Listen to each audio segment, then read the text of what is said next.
Do you want a marriage makeover? Like, let's turn everything upside down and start fresh. Rabbi YY Jacobson, the legend, is here. Now's your chance to have a complete marriage makeover and start again. Rabbi YY Jacobson, thank you so much for being on the show today. It's an honor and a privilege to have you. And they want to know, what exactly is a marriage makeover? Is it even possible? And most importantly, here's the biggest question we got, Rabbi. Leah, if I'm going to do a marriage makeover, like, what about my husband? Like, hello, where's he? What's he going to be doing in terms of getting a marriage makeover? Can you really do it myself? So, Rabbi, I'm going to throw the ball. We're going to get right. We go right deep. We dig deep here very fast. We're going to go right. What is a marriage makeover, and how can we do it ourselves? Well, I'm afraid that we can't do a marriage makeover ourselves. I think it's a contradiction in terms. A marriage, by definition, is two people. As the Torah says in the beginning of Genesis, the first time it says the word not good is lo tov heyos adam levada. It's not good for man to be alone. Es eloi ezer kenegda. God says it's not good for Adam to be alone. I'm going to create a helper, a soulmate to join Adam.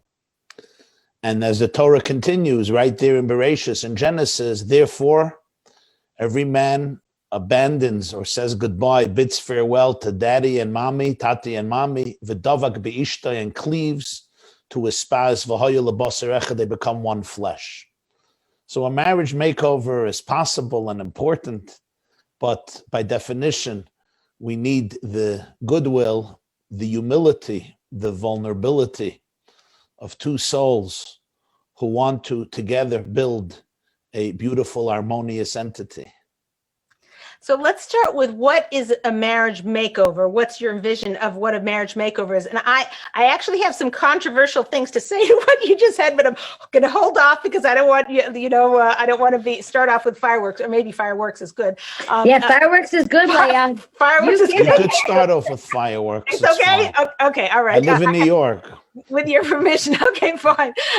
So my question for you, Rabbi, it's like, a woman can put all of her energy into something. The whole thing is, it's in a woman's hands. So I hear, like, the whole thing that we teach at the Ladies Talk Show, our Masorah is, if a woman does the job of a woman, she knows how to be a wife. She learns, what does it mean to respect your husband? Like, oh, when he respects me, I'll respect him. But when a woman follows our Masorah, follows exactly what needs to be done, the relationship, it's like, if she's a wife, her husband becomes more of a husband. So in a sense, we are doing marriage makeovers every day of the week with the Ladies Talk Show. And it's the woman. It's just the woman. Like, when the woman shifts who she's being, and she becomes, Rav Moshe Cordovero says, when all bracha comes from Shemayim through the husband to the wife, when the wife becomes a receiver for that bracha, right? The whole marriage shifts, and she can have that closeness that she's always wanted.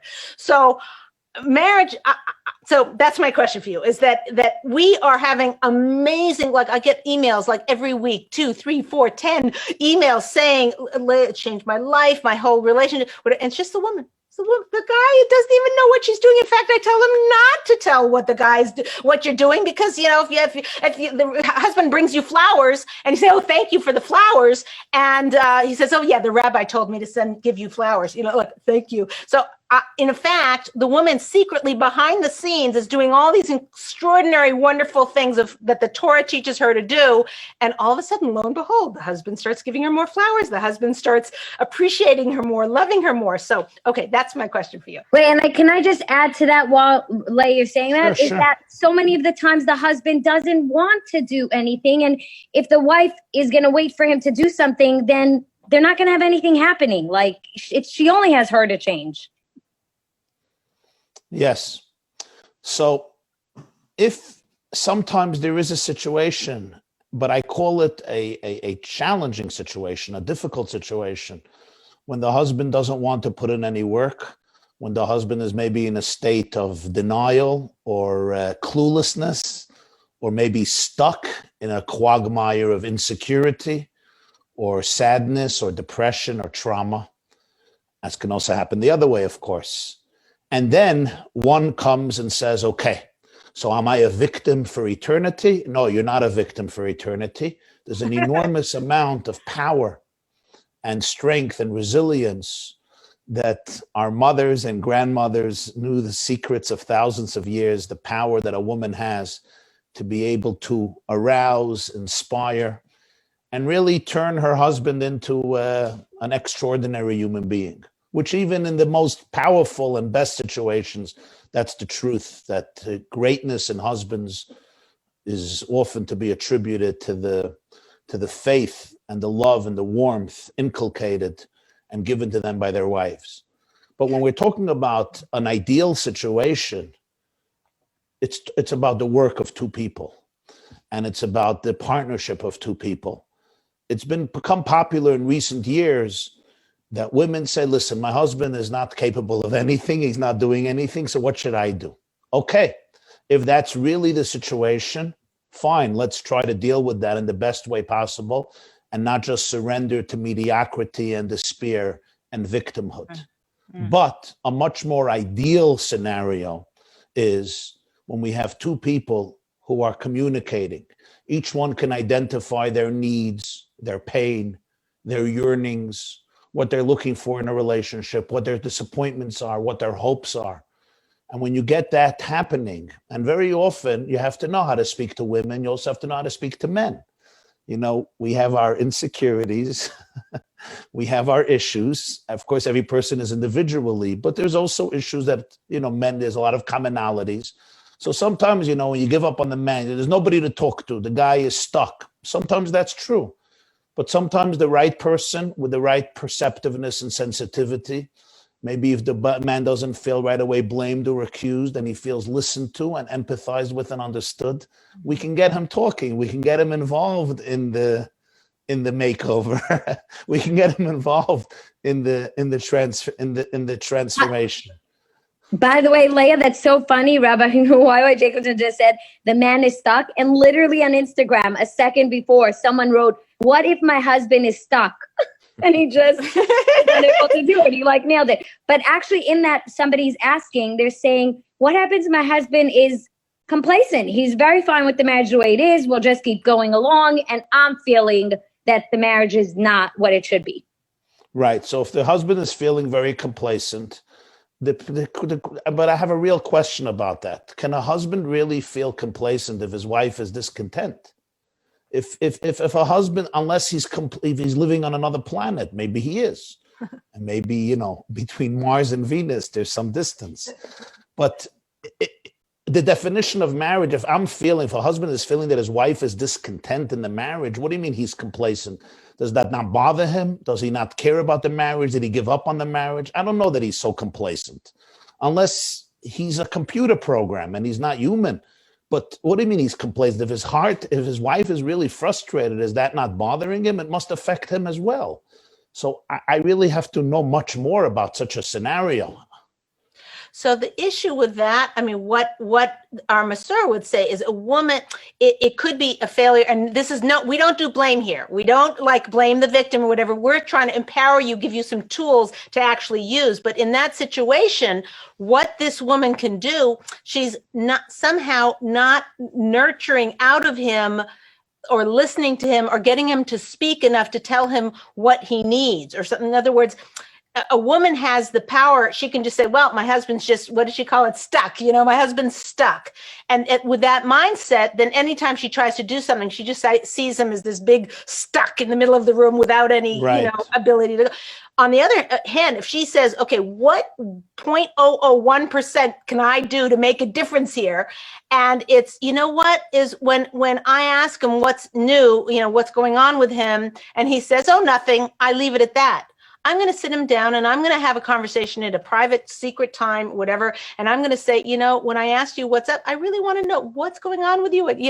Whatever. She guides him to open up to him. Exactly like what you were saying. You were saying that he feels he's a computer. So she has to work with a computer. She just got a computer. Very annoying. He's a robot. He's not showing his emotions and everything's fine.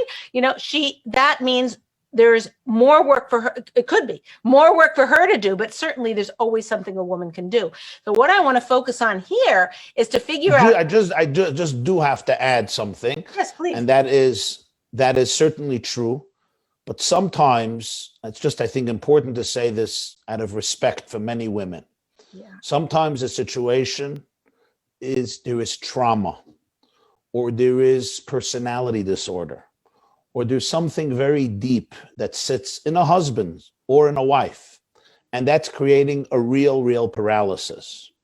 And sometimes just to say to the woman, be nicer, be warmer, give him more compliments. Yes, a woman complimenting her husband often creates magic. When women lift up their husbands, inspire them, compliment them, show them their strength and appreciation, it can accomplish extraordinary things. But sometimes a husband is really suffering inside. He may not even know that he's suffering. That's how much he's suffering. He can't even talk about it. So sometimes women may need tools that you cannot expect them to have on their own, number one. And sometimes, number two, they may have to be outside intervention to help bring this person back from a psychologically comatose state.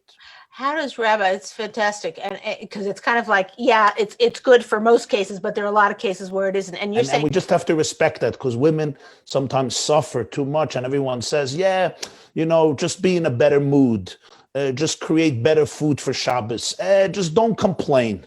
When you come, it's very nice, all very nice, but sometimes it's a very, very difficult situation, and they're always blaming themselves. And I don't have to tell you about the guilt of many of our brothers and sisters in the Jewish race. As I always say, when a Jew doesn't feel guilty, he blames himself or she blames herself. So I just think it's important, out of respect, to understand that sometimes it is a very difficult situation. And it's not just, a simple change of this is very good. And my question is, the line between where the woman is culpable and responsible and whatever, and the line where she feels a victim to the situation or as outside circumstances, there's nothing she can do, right? So what I find is that most women feel like there's nothing they can do. They've tried everything and it's just him. And they've kind of got that in a box. They've got that firmly ensconced in their head. And it takes enormous amount of effort for me to show them that there's always something you can do.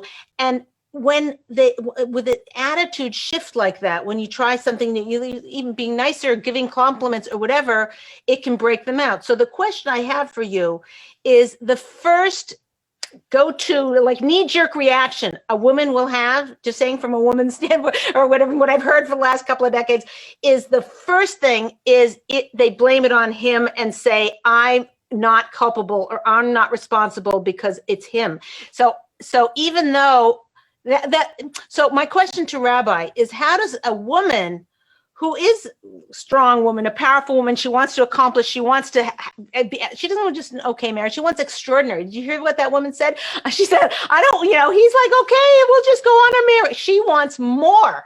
Good on you. It's awesome. Nuclear energy, the nuclear age. Yeah, nuclear energy. There you go. So she has this strength and this koyach. And what I want to do with this marriage makeover is to give her tools to do that. I think most people would rather blame. So anyway, I think we're. So what I would say like this: barring three situations that really need, it's not for today, which is if there is a mental illness or there is a serious personality disorder. We all have personality disorders, but I mean a serious personality disorder, or a very serious trauma that sits in a man or a woman, then the rules change. You're dealing with a very serious situation. Some of you have read the book Walking on Eggshells. These types of situations when you're dealing with a mental illness, and we have to acknowledge that. And realize there's help, but the person who's struggling has to take responsibility, complete responsibility for their illness or for their challenge. May not be their fault. The Creator has given it to them, but I have to take responsibility. I can't blame my wife. I can't blame my husband. There is real pain sitting in me. And if I'm ready to acknowledge that and go for help, there can be help. However, there's so many other situations that don't fit into these very extreme categories. And to just say, it's the men, it's the guys, they're just clueless, they like to hang out with their friends and drink and then go to the kiddush or do other stuff. I'm not going to get into details. Every woman kvetching about her husband. I don't find that to be helpful, at least not in many cases. There's a mutual dynamic here. There's a dynamic, that which comes from the energy that comes from him and she's experiencing, but there's energy that comes from her and he's experiencing. And it's in that interplay, it's in that interface, in the energy. In the Holy of Holies, there were the two cherubs. There was the male and the female, made of pure gold, and it was over the Holy Ark. And God says, my presence is going to dwell in the space between them. God dwells, Shechina Shruya Beinayim, in the space we create for each other. It's not in me and it's not in you. It's in the dynamic. It's in the exchange. It's in what happens in between. Are we ready to look at that? There's something happening in between.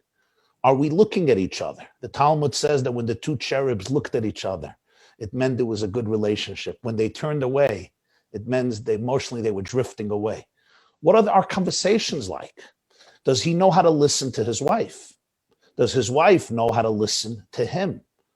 Are we talking to each other? Are we communicating to each other? Is there a bond? Is there a sense of trust? And if there is not, how can we heal it?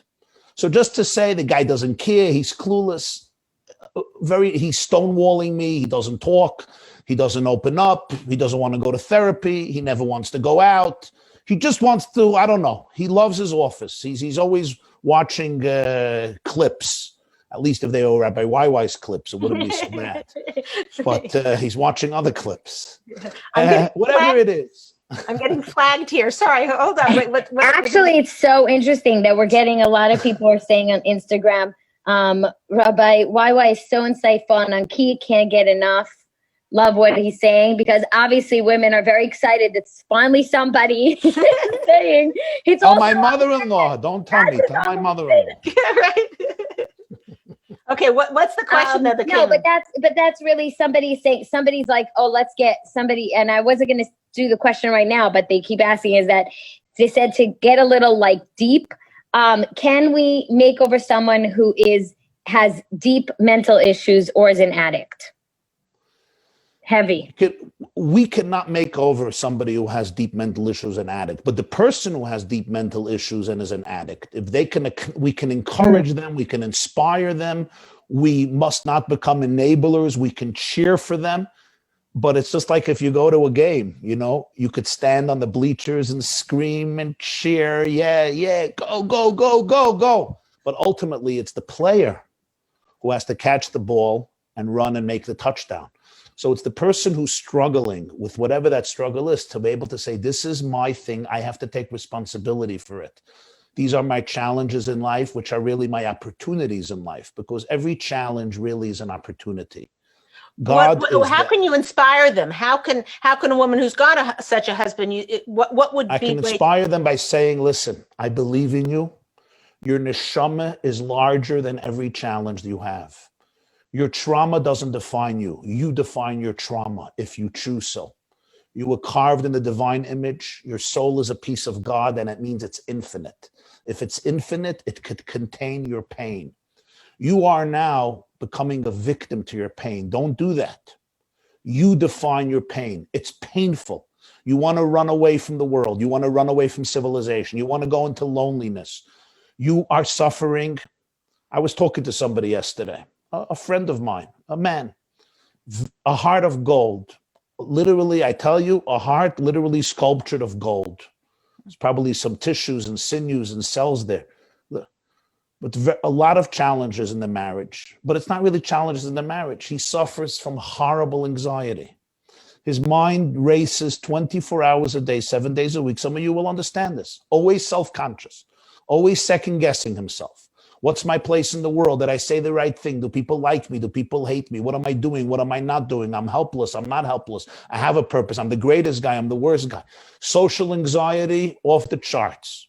And so those of us who don't suffer from it don't understand this. But for such a person, even meeting somebody in the street is a psychological burden. Getting a telephone call is an emotional burden. Now, some of you don't know what I'm talking about. Thank God, Baruch Hashem. But for people who deal with this, it's just endless anxiety. Always feeling the sense of restlessness. What can such a person do? What can a spouse do in such a case? The first thing is you cannot take responsibility for this person, but I can be here for this person. And I could say, listen, your divine soul is larger than all of your trauma and all of your pain. You can look at it, you can create space for it, and then you can transcend it. But the first thing is you have to take accountability and not blame your spouse. You cannot blame your wife or your husband for that trauma. You have to take accountability for it and then get the type of help you need, whatever that type of help is. Lifestyle, vitamins, exercise, therapy, medication, whatever it may be. But you have to take responsibility, and I will be here to empower you. I believe in you. I love you. I cherish you. I see your beauty. I see your greatness. And I know that as much as I'm suffering, your neshama is suffering much more. It's in exile in this trauma, and you don't deserve it. You can emancipate yourself from it, but only if you're ready to call a spade and identify your pain and not blame the world. Wow. The person is responding, wow, beautiful what you're teaching. So the woman who said she was stuck, did her make sure if you have another question about that, make sure, because I want to make sure that one's good. This is an email that came in from a few, as soon as your flyer went out with your thing, we started getting flooded with emails. So someone said, marriage makeover, are you joking? I'm just trying to get through my through my day. And she's right, and only joking, but not really, So during COVID and during this crazy time, kids are in school, out of school, all work, not work. Is it even possible to do a marriage makeover? And how would you do it in the midst of all this?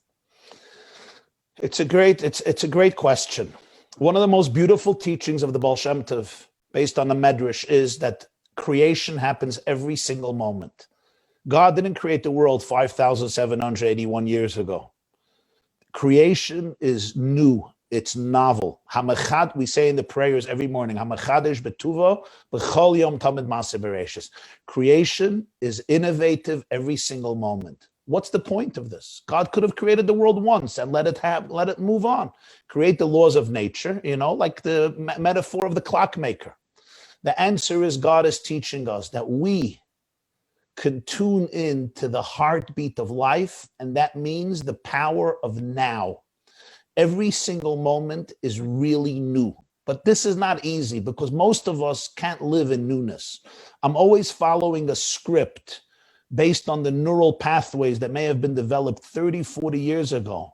And I'm just a victim to what happened yesterday, to what happened 20 years ago. Comes the Baal Shem Tov and says, no, you can really emancipate yourself from that place and become new. And become new means I'm choosing right now to be a person who was just created right now. Imagine if I'm stripped from all those traumas, from all those fears. Imagine if when I meet you, even though I met you already 1,000 times, there's no file that I have on you. Imagine there's no file that I have on me. I have no opinions about me, like a little child, an infant discovering the world. And then the possibilities are endless. Now, it's not easy to live this way because our brain likes to go into the old story. Let's just go back to the old story. So this is really a daily meditation of saying it's a new day, it's a new moment, there's a new energy. Now, of course, this is not about not being practical and being in denial.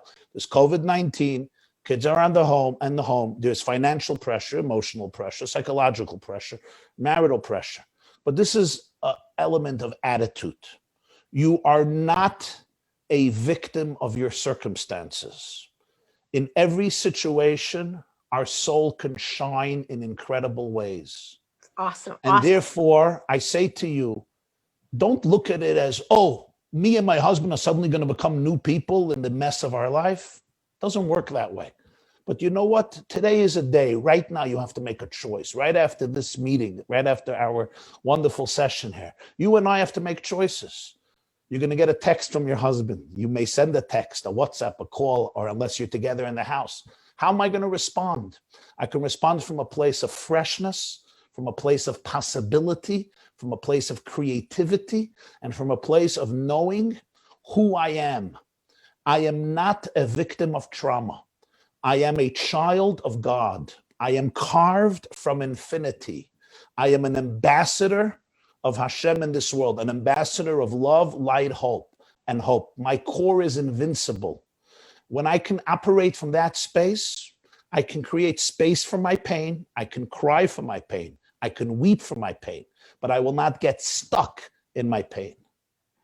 Wow. Wow. Okay. So let's get to practical steps for a marriage makeover.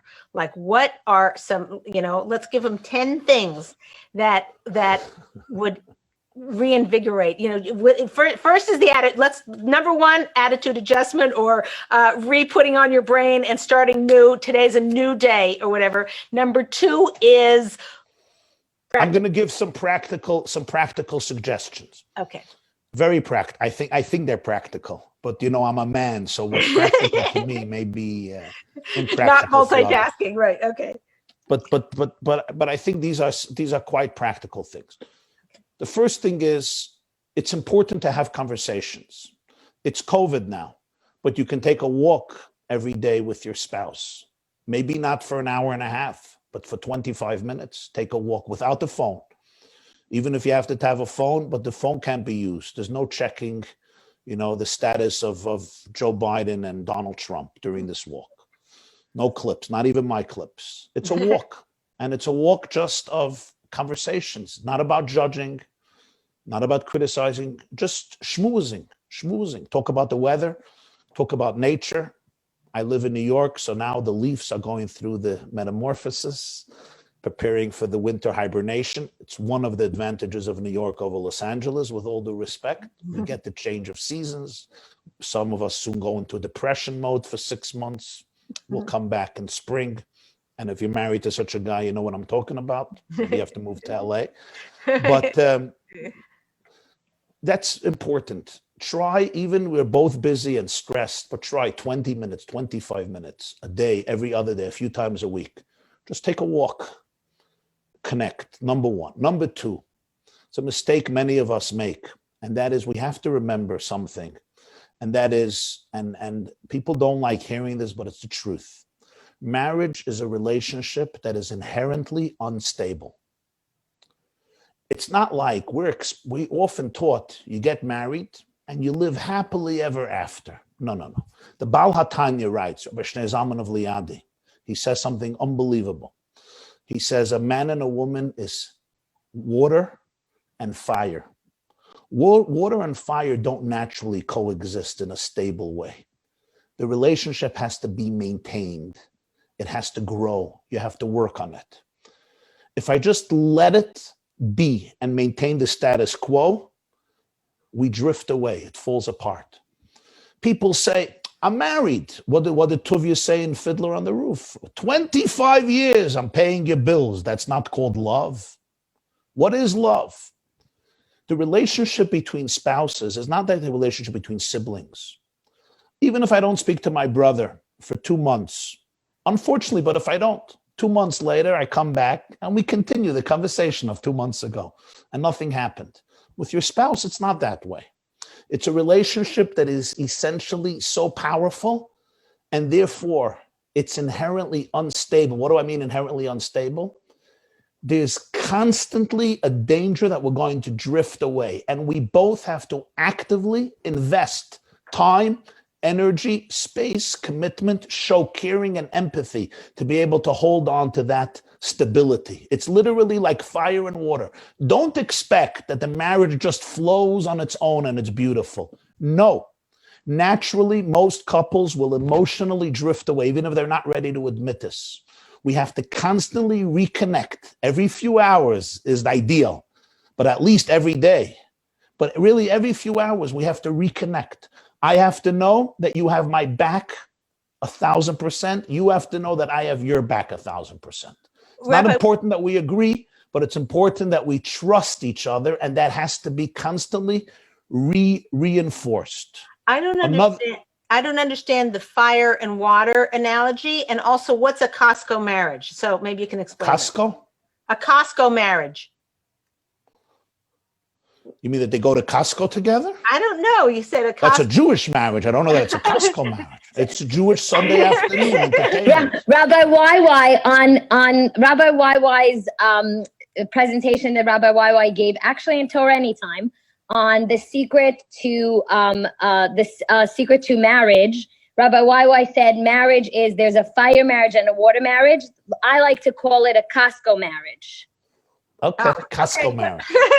Okay, I like it. Something probably from a few years ago. No, but I don't understand fire and water, because fire and water, Rabbi's saying that, fire means one partner is like burning up and the other person's putting the fire out, No, fire and water in the sense, both beautiful creations, but very different properties. And because very different properties, very different types of identities, you can't just expect fire and water to live together in peace and harmony without work.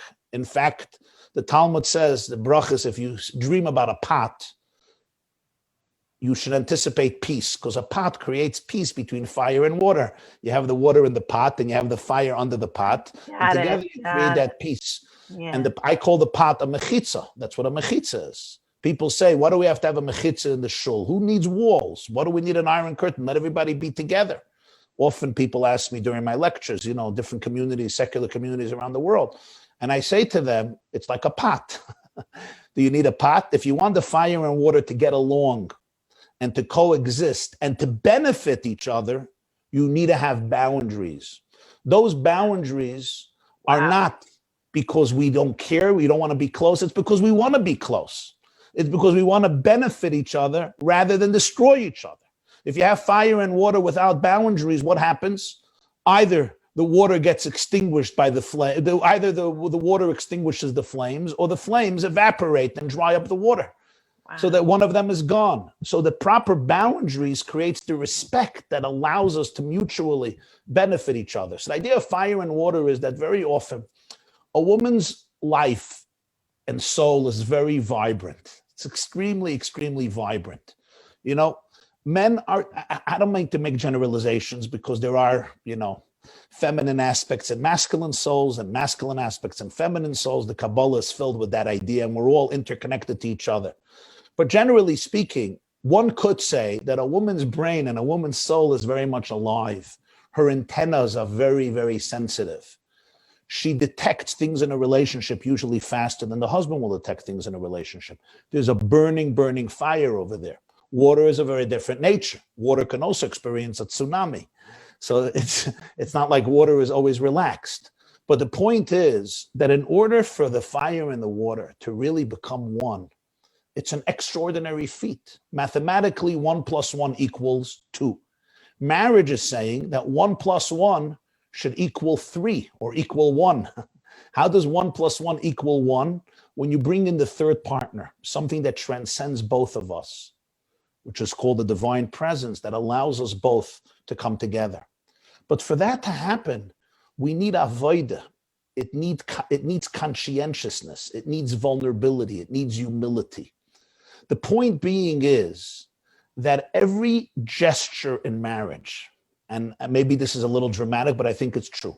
Every gesture in marriage, every comment, every response, every text, every WhatsApp, every telephone call, every conversation, even if it's about Cheerios or Costco, about the kids or Chalamaya trips, if it's about Hanukkah candles or it's about leasing a new car, small or big, dramatic or undramatic, any conversation or gesture either brings the couple closer or distances them.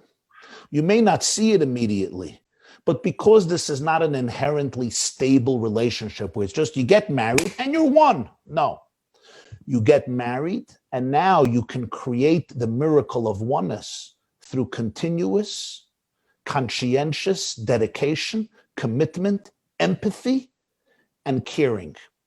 And therefore, with every gesture, we either become closer or we become a little more distant. Hopefully, it's not very distant, it's just a little distant. And then we can come closer again. That should be number 3, Rabbi. That's really good. No, it's so funny. I do have a question, but I have somebody who wrote on Instagram. I don't want anyone asking any more questions because I'm hanging on every word. Rabbi YY is so gifted with his words and insights. And I have Dina, our favorite Dina on Torah Anytime live stream, who we love when you come on, Dina from London, who actually wrote, everyone feels good about themselves after hearing Rabbi Jacobson speak. He's so validating. She said so, and she said it's actually so interesting about the pot mechitza. I never realized this, that proper boundaries are so important. Yes. And yeah, huge. So that's a great one. So somebody's actually asking on Rabbi's pot example, what if the husband is the lid to the pot and controls everything? I also have another question that came in, which says, what is the woman the fire and the husband the water, or are both? So those are 2 questions. One about the lid and one about symbolism. Yeah, generally speaking, both are both. Both are both, there's no question. Especially certain individuals, you could see it more. But generally speaking, according to Jewish mysticism and books of Machshava, a woman is associated with Eish, with fire, and a man with water, even though they're both, and you see it in the name. Ish, man, is Aleph, Yud, Shin. So between the Aleph and the Shin, which means fire, there is a separation. Isha is Aleph, Shin. And then comes the Hey. The Talmud points this out in Tractate Saita. So there is an element of fire, which is why there is a certain warmth and sensitivity and sense of empathy and deep passion that exists within the feminine soul. Again, water can also be quite intense and stormy if you've ever, observed a hurricane. The point, though, is not so much the names, but rather the idea that there is an element of drifting away that is very natural. And we both have to consciously put our souls and our imagination and our hearts and our minds into the relationship to be able to make it what it is capable of becoming. And when a husband and a wife do this, they create probably one of the most beautiful things that exists on the planet, or maybe the most beautiful thing that exists on the planet. If a woman does that, if she is doing it, will her husband eventually do it? In other words, to try and get him, sell him. In other words, it's hard enough work for a woman to do what Rabbi's saying, to bring her husband close, but now to also be responsible for motivating him. And I guess that's the job of a woman, but to do it in a way that he can hear it. And that I wouldn't say the woman is responsible to motivate him. I think every person is responsible for themselves ultimately. I'm an adult. I married you as an adult. As an adult, I am responsible for my life, and I cannot blame my spouse. The sages say that the beginning of the downfall of Adam, it's a very powerful teaching, that the real downfall of Adam was not that he ate from the tree of knowledge.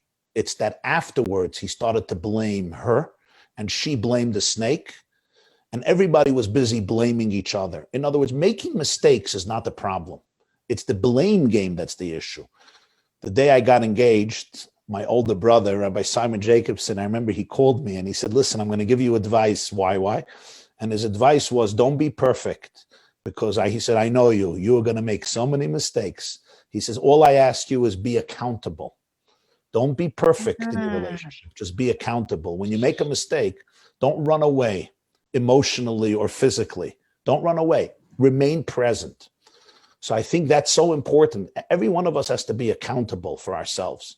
The job of the woman is not to take responsibility for the man, and conversely. However, I do think that every person in a relationship is not only in a relationship with the other person. You have to be first and foremost in a relationship with yourself and with God.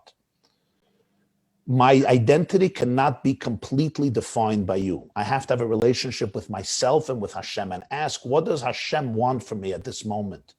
When I can do that, then I can often bring the best out in other people. Ultimately, they have to rise to the occasion. But when I live life to the fullest, living true to my soul and my calling at this moment, I can I can create positive energy that allows my partner, my friend, my soulmate, my spouse, to also be able to find their light. That's how I would put it. Fantastic. What about the lid? The woman who called in and said her husband's the lid. You say that your husband is your husband is also the lid, then he decides what basically she's the water inside, that because the lid is closed on top of the pot, the water has nowhere to go. It's just being controlled, and she's literally like becoming, nothing. She's just has all this stuff inside that she has nowhere to release. Boiling over. Right. So I'm just going to try to be very, very practical about this. There are people who are very controlling, extremely controlling, and sometimes you could live with it, sometimes you can't live with it. Women are smart. Women are smart. So you really have to figure things out. Obviously, the ideal option is to get him into a room and have a conversation with him about this. Why are you so controlling? What are you scared of? Are you scared of your own shadow? Do you not trust me? Are you still living in the Holocaust and you're afraid that if you don't control every single moment, you basically have a lot of trauma? Are you ready to deal with this? Sometimes a person is ready to deal with it, and that's amazing. Sometimes he's not in that state. Either he's in denial or he's too messed up to be able to handle it. And then the woman has to ask herself some serious questions. Can I still live a normal life? Can I still celebrate my life? Can I learn to live with this person, somehow acknowledging his flaws, but not falling into his traps? Can I still live an enjoyable and meaningful life? Can I see his virtues or not? And the answer to that question, every woman ultimately has to identify and see the pros and the cons and how you can handle it. Sometimes people are so controlling, you're simply choking. There's no space for you to live. And then you really have to explore what your options are. Is he ready for growth? Is he ready to take accountability? Is he ready even incremental growth, but slowly, or he's not? If he's completely not, then you have to ask yourself the questions. Can I deal with it? Do I know how to? Sometimes, a smart woman, I don't want to use the word manipulate because it's not about manipulation, but sometimes she knows how to present a situation to somebody in a way that ultimately it will bring out good things in him. But again, it's not her responsibility you cannot take responsibility for a control freak. And you really have to acknowledge and realize the problem and then ask yourself the real questions, can I handle this? How can I handle this? What will be the best way to live under these circumstances? Do not become a shmata. Do not become a doormat. And do not become the victim and start blaming yourself when it's really not about you. A woman reached out to me recently. Her husband was controlling beyond, especially in the bedroom. And she felt guilty. She felt that if she just gives in more and more and more and more and more and more and more, she'll make him happy. And then the marriage will be good. But when I started to analyze what he's asking for, he wasn't only asking things that will make him feel good. That's fine. That's a legitimate conversation. He was asking for things that are not for his benefit. It's just simply to control another person. So sometimes, you do it as a game. It's fun. Fine. That's great. But I saw that there's a serious issue here. This is not just about, compromising. We all have to compromise in a marriage. This is about a serious dysfunction. And then I learned about terrible, he's been abused terribly. And this is his way of dealing with it. So it's very important not to become a doormat and just start blaming yourself. Wow. So in a situation where, and then I want to get to our list of practical things. We're running out of time, and I want everyone to walk out of here with having some real practical guidance. But in a situation like that seems like it needs a third party. Yeah. Very often. I would recommend? Yeah. It's very, very often you need a third party. And I want to say something about a third party. Sometimes we hear the word rabbi or the word therapist, and we say we're going to go to this person and whatever he says or she says we're going to do. Now, I don't know how to say this nicely, but it's just like doctors. Some therapists are excellent. Some of them are not very good. And some of them are fine. Some rabbis are well trained in this area. They're knowledgeable. They're humble. They know that they don't know. They know how to refer it, and that's wonderful. Sometimes rabbis are, they're amazing people and they mean well, but sometimes they really don't have an awareness of this particular topic. Let's take the issue of child molestation. For many, many years, rabbis, and I was one of them, people would come to us and tell us about molestation. We didn't realize how serious it was. We didn't realize the consequences. We were not educated. And therefore, we often dismissed it, or some people still dismiss it simply out of ignorance. So it's very important to be what I call an educated consumer. You don't just go to a therapist, whatever the therapist says, we follow blindly. No. If the therapist is not getting it, if the therapist is not empathetic, if this therapist is manipulative, or this therapist took sides, if this therapist is not very wise or doesn't get it, it's time to move on. You're not a victim of your therapist either. It's very, very important. Unless you know that you have a terrible dysfunction and illness, and if you know that already, you're pretty healthy, and then you know that you cannot be the judge. But very often, if you're sitting by a therapist and it's not helping, it's just getting worse and worse and worse, and there's no way out, and there's something off here, don't be afraid to say this is really not working. It's time. You have to get the right person. You have to have the right person. Sometimes the wrong people. I'll give you an example the other way. I know a woman, lives here, not far from me, has 9 children. The marriage was not good. It was a difficult marriage. She comes to a therapist, a female therapist. The female therapist never met her husband, but the female therapist decided that her husband suffers from narcissistic personality disorder and another bunch of illnesses, and encouraged the woman to stand up to him and to not let him get away with anything, which seemed so beautiful and wonderful and, empowering for a woman and so forth. And then I thought to myself, 1 second, this therapist never even met the husband. How do you say this about a man? And what happened now? This woman is now with 9 children, separated from her husband. The children are very, very difficult. How can a therapist do that without really understanding the dynamics? And what if he could be saved? She's a woman with 9 children. She's not a 19-year-old single woman who teaches in Beis Yaakov in Borough Park. She has 9 kids, for heaven's sake. Maybe divorce is the right thing, but these are things that are life and death.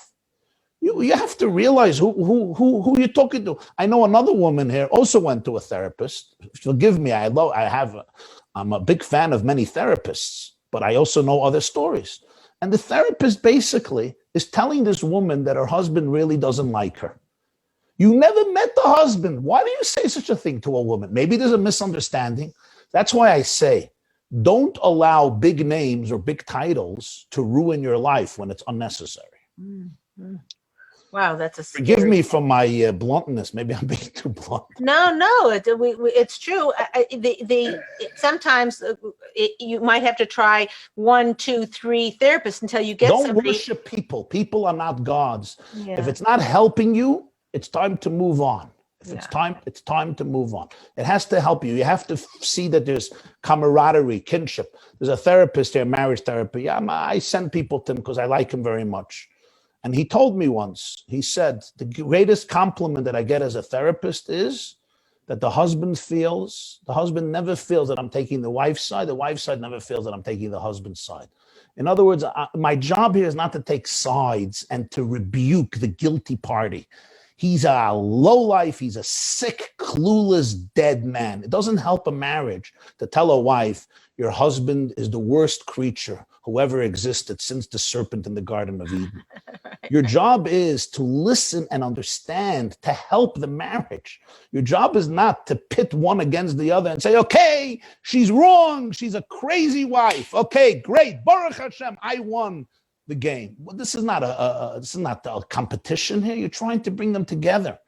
So you want everybody should feel that their voice is being heard and understood, even if they're wrong, but you want to help them grow and educate them. Yeah, it's fantastic. Okay, let's go. By the way, it's amazing how people are so, there's hearts, and people are literally saying this is so valuable, and it's so important for people to go with it, to understand that going in, because I think today therapy has become just the go to therapy, right. go to therapy, and then it doesn't solve what the person needs. It'll make it worse, and it's amazing. Wow. And someone said, beautifully said. But one person is saying, which on the Torah Time live stream is saying, ouch, every gesture and conversation either brings closeness or the reverse, such pressure. No.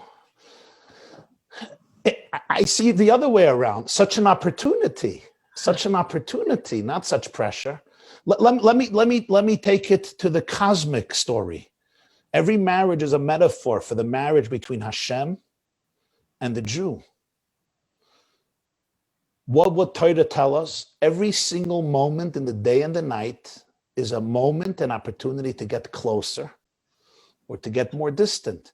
I don't look at it as pressure. I look at it as, if you see the closeness as a curse, then yes, I see it as pressure. If you see the closeness as a gift, what if I would tell you everything you eat, and we all know it's true, is an opportunity to get healthier, to get more energy, or to get sicker? It's also pressure. But that's the beauty of life. That's the story of life. When you're in a marriage, you're not a separate person. We're one. We're one 24 hours a day, 7 days a week, 365 days a year. Every time I walk into the kitchen and my wife is sitting at the table drinking a coffee or saying Tehillim or listening to your program or talking to her sister or whatever it is, studying, reading, doing her thing, and I walk in, it's an opportunity to enhance our relationship. I don't see it as pressure. I see it as a gift. It's a gift of God, 24 hours a day, 7 days a week. Wow, Leah, they're saying, someone's saying mega. And we live in Muncie. We live in Muncie. A lot of nature here, a lot of birds, okay? So I have a lot of birds on my porch. There's a blue bird and a yellow bird. And my wife knows the colors of the birds, right? Just an example. If she tells me, if I'm reading something, you know, I'm busy with my book because I have a class in 2 hours. She says, wow, YY, look at that bird. Look at that bird. What should be my response? I don't have time now for the bird. I should, but I don't. I could say, okay, and look back. I just lost an opportunity. I lost an opportunity for connection. It's not the end of the world. It's not the end of the world. It's not called marriage abuse. It's fine. But it's losing an opportunity. Every gesture it's not just, she's not only talking about the bird, she's talking about the relationship. She didn't call Hillary Clinton about the red bird or Harris about the red bird. She called me. Why? It's a relationship. I want to share with you my excitement about the bird. This is an opportunity to look up and for 10 seconds to smile and to say something that connects you. This opportunity we have throughout the day constantly. We are so running out of time. All of my staff is waving at me with questions. In fact, we had so much interaction and so many questions pouring in from all sides. We had to go to part 2. So it's both watch today's part 1 of Marriage Makeover. And then next week, live, we're going to do Marriage Makeover part 2 with Rabbi YY Jacobson. It is not to be missed. I'm going to give you one little flavor of what he said. He said, you don't have to be perfect. You just have to be accountable, which means that if you make, you don't have to like be so stressed out to be perfect. Just when you mess up, just go back and fix it up and say, oh, I didn't mean to say that, or whatever it is. You just have to be accountable for what you've done. It was brilliant. That was such a one little smidge of this brilliance that came out of Rabbi's mouth. It was a fantastic show. Don't miss it. This is Leah Richeimer with Ladies Talk Show. We'll see you next time.